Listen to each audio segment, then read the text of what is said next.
Au nom d'Allah, le tout miséricordieux, le très miséricordieux. Tasin.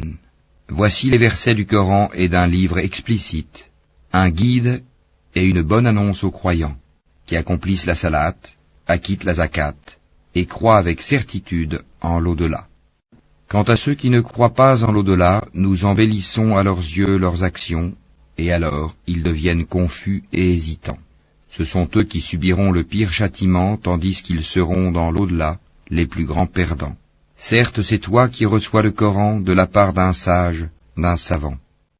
Rappelle quand Moïse dit à sa famille « J'ai aperçu un feu, je vais vous en apporter des nouvelles, ou bien je vous apporterai un tison allumé afin que vous vous réchauffiez. » Lorsqu'il y arriva, on l'appela « Béni soit celui qui est dans le feu, et celui qui est tout autour, et gloire à Allah, Seigneur de l'univers. Ô Moïse, c'est moi, Allah le Tout-Puissant, le Sage. Et jette ton bâton. » Quand il le vit remuer comme un serpent, il tourna le dos pour fuir, sans revenir sur ses pas. « N'aie pas peur, Moïse, les messagers n'ont point peur auprès de moi, sauf celui qui a commis une injustice, puis a remplacé le mal par le bien.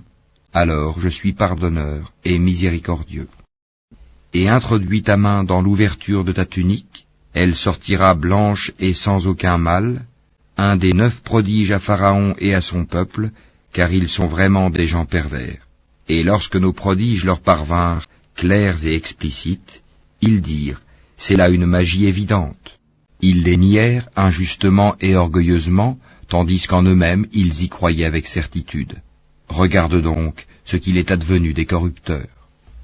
Nous avons effectivement donné à David et à Salomon une science, et ils dirent, louange à Allah qui nous a favorisés à beaucoup de ses serviteurs croyants. Et Salomon hérita de David et dit, ô homme, on nous a appris le langage des oiseaux, et on nous a donné part de toutes choses, c'est là vraiment la grâce évidente. Et furent rassemblés pour Salomon ces armées de djinns, d'hommes et d'oiseaux, et furent placés en rang.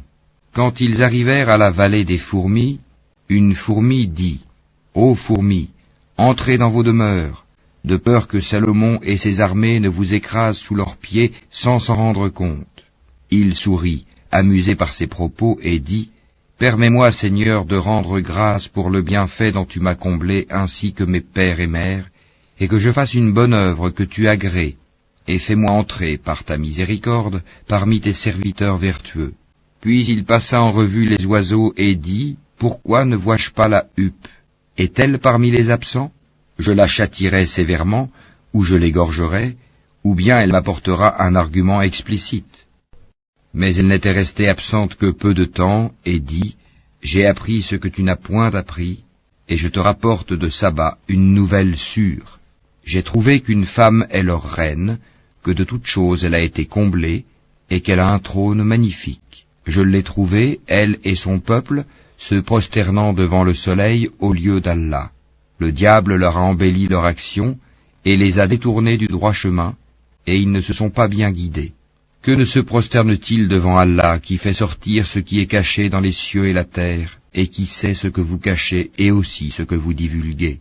Allah, point de divinité à part lui, le Seigneur du trône immense. Alors Salomon dit, « Nous allons voir si tu as dit la vérité ou si tu as menti. Pars avec ma lettre que voici, puis lance-la à eux. Ensuite, tiens-toi à l'écart d'eux pour voir ce que sera leur réponse. » La reine dit, « Ô notable, une noble lettre m'a été lancée, elle vient de Salomon et c'est au nom d'Allah le tout miséricordieux, le très miséricordieux.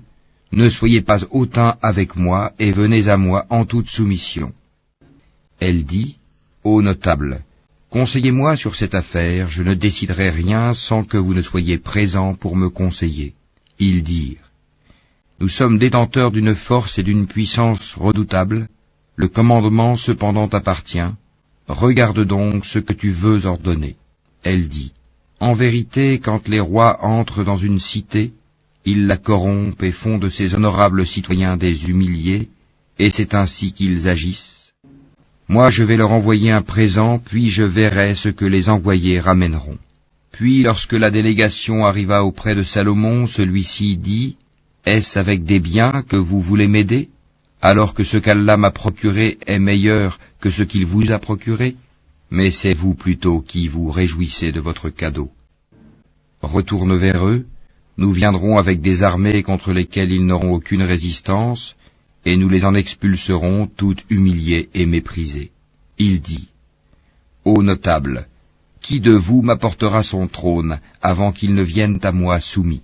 Un djinn redoutable dit, je te l'apporterai avant que tu ne te lèves de ta place. Pour cela je suis fort et digne de confiance. Quelqu'un qui avait une connaissance du livre dit, je te l'apporterai avant que tu n'aies cligné de l'œil. Quand ensuite Salomon a vu le trône installé auprès de lui, il dit, cela est de la grâce de mon Seigneur pour m'éprouver si je suis reconnaissant ou si je suis ingrat. Quiconque est reconnaissant, c'est dans son propre intérêt qu'il le fait, et quiconque est ingrat, alors mon Seigneur se suffit à lui-même, et il est généreux. Et il dit encore, rendez-lui son trône méconnaissable, nous verrons alors si elle sera guidée, ou si elle est du nombre de ceux qui ne sont pas guidés. Quand elle fut venue, on lui dit, est-ce que ton trône est ainsi? Elle dit, c'est comme s'il l'était. Salomon dit, le savoir nous a été donné avant elle, et nous étions déjà soumis. Or, ce qu'elle adorait en dehors d'Allah l'empêchait d'être croyante, car elle faisait partie d'un peuple mécréant. On lui dit, entre dans le palais. Puis, quand elle le vit, elle le prit pour de l'eau profonde, et elle se découvrit les jambes. Alors Salomon lui dit, ceci est un palais pavé de cristal. Elle dit, Seigneur, je me suis fait du tort à moi-même, je me soumets avec Salomon à Allah, Seigneur de l'univers. Nous envoyâmes effectivement vers les Tamouds leur frère Sali, qui leur dit, adorez Allah, et voilà qu'ils se divisèrent en deux groupes qui se disputèrent. Il dit, ô mon peuple, pourquoi cherchez-vous à hâter le mal plutôt que le bien? Si seulement vous demandiez pardon à Allah, peut-être vous serait-il fait miséricorde. Ils dirent, nous voyons en toi et en ceux qui sont avec toi des porteurs de malheur. Il dit, votre sort dépend d'Allah, et vous êtes plutôt des gens qu'on soumet à la tentation.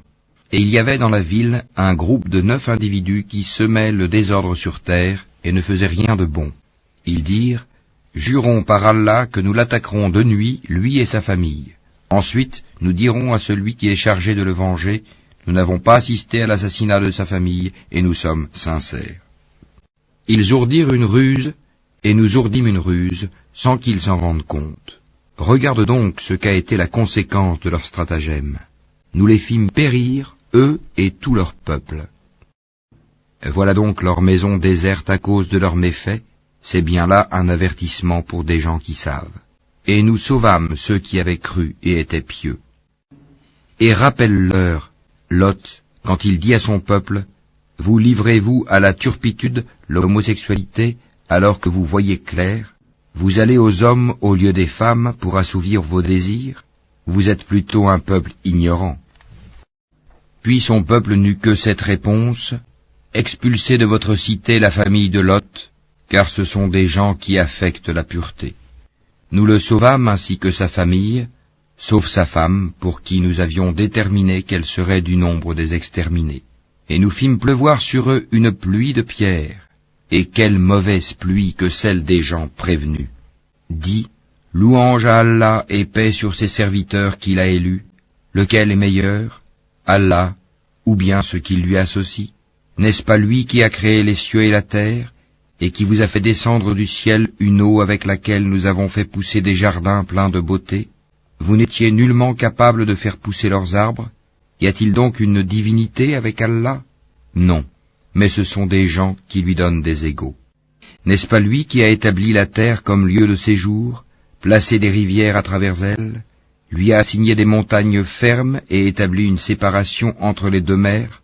Y a-t-il donc une divinité avec Allah? Non, mais la plupart d'entre eux ne savent pas.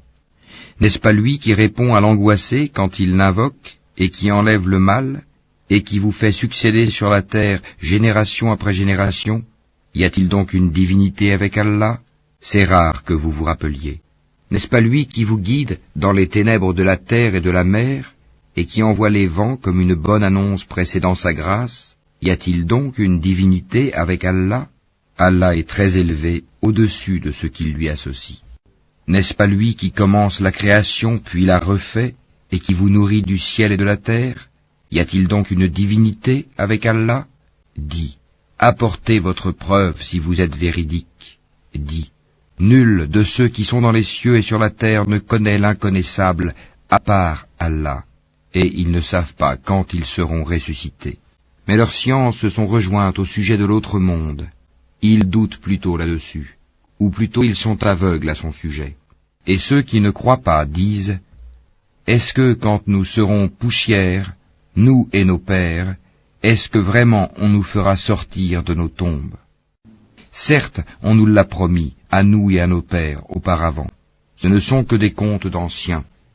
Dis, parcourez la terre et voyez ce qu'il est advenu des criminels, et ne t'afflige pas sur eux, et ne sois pas angoissé à cause de leur complot.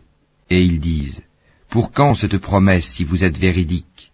Dis, il se peut qu'une partie de ce que vous cherchez à hâter soit déjà sur vos talons. Certes, ton Seigneur est pourvoyeur de grâce aux hommes, mais la plupart d'entre eux ne sont pas reconnaissants. Certes, ton Seigneur sait ce que cache leur poitrine et ce qu'ils divulguent, et il n'y a rien de caché dans le ciel et la terre qui ne soit dans un livre explicite. Ce Coran raconte aux enfants d'Israël la plupart des sujets sur lesquels ils divergent. Cependant, qu'il est pour les croyants un guide et une miséricorde. Ton Seigneur décidera certes entre eux par son jugement, et il est le Tout-Puissant, le Sage. Place donc ta confiance en Allah, car tu es de toute évidence dans la vérité et le bon droit. Tu ne peux faire entendre les morts ni faire entendre l'appel aux sourds quand ils s'enfuient en tournant le dos. Et tu ne peux non plus guider les aveugles hors de leur égarement. Tu ne feras entendre que ceux qui croient en nos versets et se soumettent. Et quand la parole tombera sur eux, nous leur ferons sortir de terre une bête qui leur parlera. Les gens n'étaient nullement convaincus de la vérité de nos signes ou versets. Et le jour où nous rassemblerons de chaque communauté une foule de ceux qui démentaient nos révélations, et qu'ils seront placés en rang. Puis, quand ils seront arrivés, Allah dira, avez-vous traité de mensonges mes signes, sans les avoir embrassés de votre savoir? Ou que faisiez-vous donc? Et la parole leur tombera dessus, à cause de leurs méfaits, et ils ne pourront rien dire. N'ont-ils pas vu qu'en vérité, nous avons désigné la nuit pour qu'ils y aient du repos et le jour pour voir? Voilà bien des preuves pour des gens qui croient.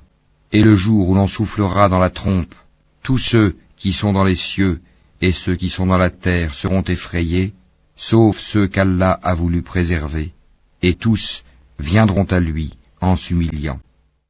Et tu verras les montagnes, tu les crois figées, alors qu'elles passent comme des nuages. Telle est l'œuvre d'Allah qui a tout façonné à la perfection. Il est parfaitement connaisseur de ce que vous faites. Quiconque viendra avec le bien aura bien mieux, et ce jour-là ils seront à l'abri de tout effroi. Et quiconque viendra avec le mal, alors ils seront culbutés le visage dans le feu. N'êtes-vous pas uniquement rétribués selon ce que vous œuvriez? Il m'a été seulement commandé d'adorer le Seigneur de cette ville, la Mecque, qui l'a sanctifiée, et à lui toute chose, et il m'a été commandé d'être du nombre des musulmans, et de réciter le Coran. Quiconque se guide, c'est pour lui-même en effet qu'il se guide, et quiconque s'égare, alors dit, je ne suis que l'un des avertisseurs. Dis, louange à Allah, il vous fera voir ses preuves, et vous les reconnaîtrez. Ton Seigneur n'est pas inattentif à ce que vous faites.